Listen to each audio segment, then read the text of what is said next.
ನಾನು ನನ್ನ ಸ್ನೇಹಿತರ ಜೊತೆ ಒಂದು ದಿನದ ಒಂದು ಪ್ರವಾಸವನ್ನ ಕೈಗೊಂಡಿದ್ವಿ. ಆ ಪ್ರವಾಸ ಹೇಗಿತ್ತು, ಆ ಪ್ರವಾಸದಲ್ಲಿ ಯಾವ್ಯಾವ ಸ್ಥಳಗಳನ್ನು ನೋಡಿದ್ವಿ, ಹಾಗೆ ಆ ಒಂದು ಸ್ಥಳಗಳ ವೈಶಿಷ್ಟ್ಯತೆ ಏನು ಅನ್ನೋದನ್ನ ಈ ವಿಡಿಯೋದಲ್ಲಿ ನಾನು ನಿಮಗೆ ತಿಳಿಸ್ಕೊಡ್ತಾ ಇದ್ದೀನಿ. ನಾವು ಮೊದಲು ಭೇಟಿ ನೀಡಿದ್ದು ದೊಡ್ಡಬಳ್ಳಾಪುರ ತಾಲೂಕಿನಲ್ಲಿರುವ ಘಾಟಿ ಕ್ಷೇತ್ರದ ಶ್ರೀ ಘಾಟಿ ಸುಬ್ರಹ್ಮಣ್ಯ ದೇವಾಲಯಕ್ಕೆ.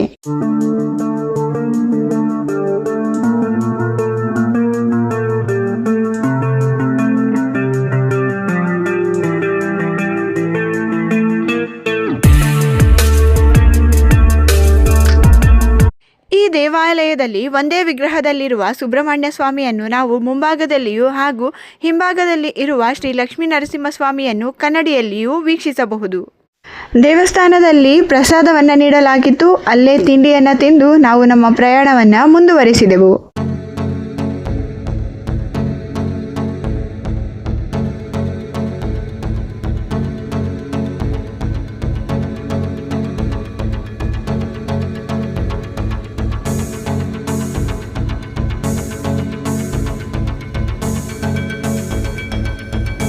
ನಂತರ ನಾವು ಮಾಗಡಿಯಲ್ಲಿರ್ತಕ್ಕಂಥ ಶ್ರೀ ರಂಗನಾಥ ಸ್ವಾಮಿ ದೇವಾಲಯಕ್ಕೆ ಭೇಟಿಯನ್ನು ನೀಡಿದ್ವಿ.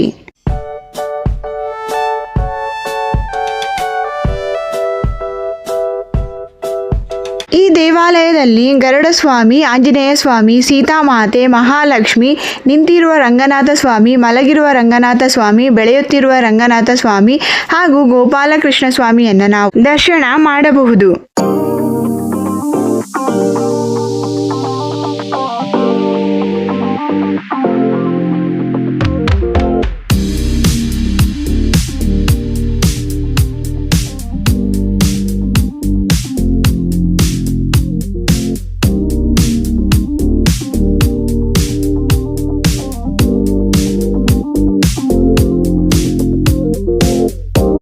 ನಂತರ ನಾವು ಮಂದಾರಗಿರಿ ಬೆಟ್ಟವನ್ನ ತಲುಪಿದೆವು.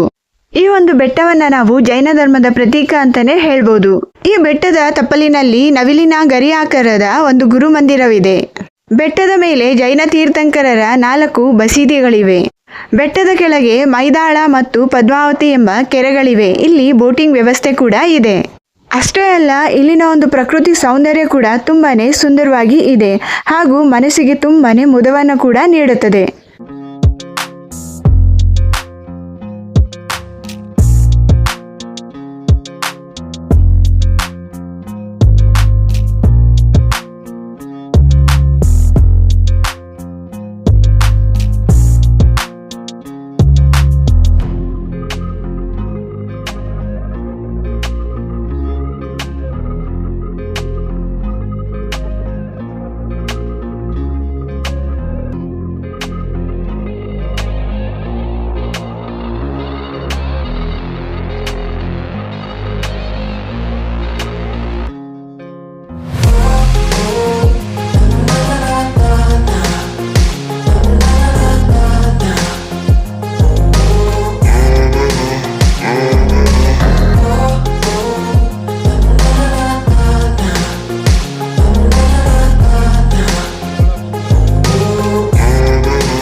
ನಂತರ ನಾವು ಹೊರಟಿದ್ದು ತುಮಕೂರು ಜಿಲ್ಲೆಯಲ್ಲಿರ್ತಕ್ಕಂಥ ಸಿದ್ಧಗಂಗಾ ಮಠಕ್ಕೆ.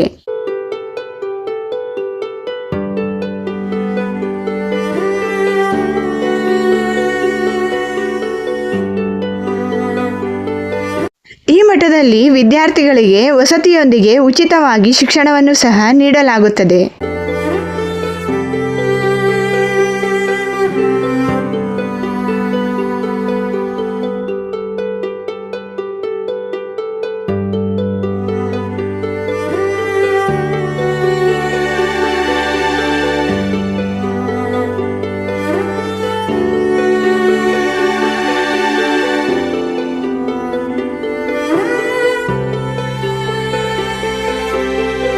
ಕಡೆಯದಾಗಿ ನಾವು ಭೇಟಿ ನೀಡಿದಂತಹ ಸ್ಥಳ ದೊಡ್ಡಬಳ್ಳಾಪುರ ತಾಲೂಕಿನ ಮಧುರೈ ಶ್ರೀ ಶನಿ ಮಹಾತ್ಮ ಸ್ವಾಮಿ ದೇವಾಲಯ. ಈ ದೇವಸ್ಥಾನಕ್ಕೆ ಭೇಟಿ ನೀಡಿದರೆ ಸಾಡೆ ಸಾತಿ, ಅಷ್ಟಮ ಶನಿ, ಪಂಚಮ ಶನಿ ದೋಷ ಮಾಯವಾಗುತ್ತದೆ ಎಂಬ ಪ್ರತೀತಿಯೂ ಕೂಡ ಇದೆ.